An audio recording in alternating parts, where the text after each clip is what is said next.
কইয়ের তেলে কই ভাজছে ইউক্রেন। রাশিয়ার সেনাদের কোণ ঠাসা করতে একদিকে যুক্তরাষ্ট্রের কাছ থেকে অস্ত্র নিচ্ছে কিয়েভ, সেই অস্ত্র আবার বিক্রি করছে ওয়াশিংটনের চিরশত্রুর কাছেই। ইউক্রেনে মার্কিন সহায়তা নিয়ে অনিশ্চয়তার মধ্যে উঠেছে এমন চাঞ্চল্যকর অভিযোগ। মার্কিন এক সাংবাদিকের দাবি, মেক্সিকোর মাদক চোরা কারবারিদের কাছে যুক্তরাষ্ট্রের দেয়া অস্ত্র বিক্রি করছে জেলেনস্কি প্রশাসন।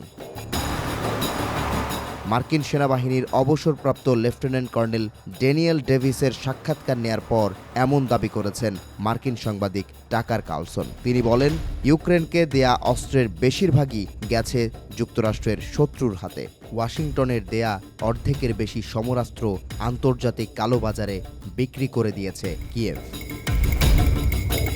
কার্লসনের দাবি, ওয়াশিংটন এখন পর্যন্ত কিয়েভকে $100 কোটি অস্ত্র দিয়েছে। সেখান থেকে বড় অংশ চুরি করে যুক্তরাষ্ট্রের শত্রুদের কাছে বিক্রি করা হয়েছে। এই অস্ত্রের ক্রেতা সীমান্তের চোরা কারবারিরা। ইউক্রেনের কাছ থেকে অনলাইনে পর্যন্ত অস্ত্র কিনেছে সীমান্তের মাফিয়ারা, যেই দুর্নীতি দুঃস্বপ্নের মতো। ক্ষমতায় এসেই অবৈধ অভিবাসীদের বিরুদ্ধে যেন চিরুনি অভিযান শুরু করেছে যুক্তরাষ্ট্র। খুঁজে বের করে তাদের পাঠানো হচ্ছে নিজ দেশে। এর মধ্যে অনেকেই মেক্সিকোতে মাদক ও মানব পাচারকারীদের সহযোগিতা নিয়ে সীমান্ত পাড়ি দিয়ে যুক্তরাষ্ট্রে গিয়েছিলেন। এবার ইউক্রেনের বিরুদ্ধে সেই চোরা কারবারি আর সন্ত্রাসীদের কাছে অস্ত্র বিক্রির অভিযোগ ওঠায় কিয়েভ পড়ে গেছে জ্বলন্ত আগুনে।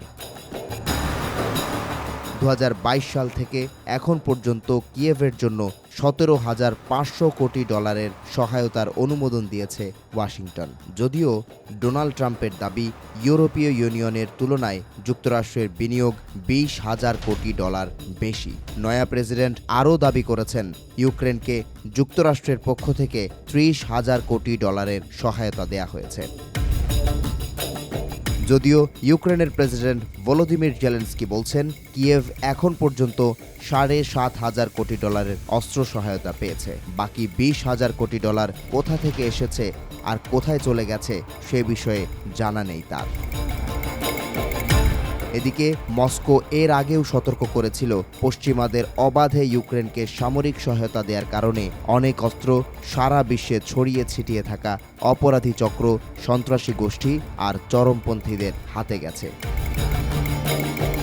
এদিকে ইউক্রেনের সামরিক সহায়তার ইস্যুতে ট্রাম্প প্রশাসনের কর্মকর্তারা বলছেন, নতুন সরকার এবার ইউক্রেনের সঙ্গে খেলবে। ট্রাম্পের ইউক্রেন ও রাশিয়া বিষয়ক দূত কেইট কেলক বলেন, এবার ট্রাম্প ইউরোপীয় ইউনিয়নের দেশগুলোকে যুক্তরাষ্ট্র থেকে সমরাস্ত্র কিনতে চাপ দেবে।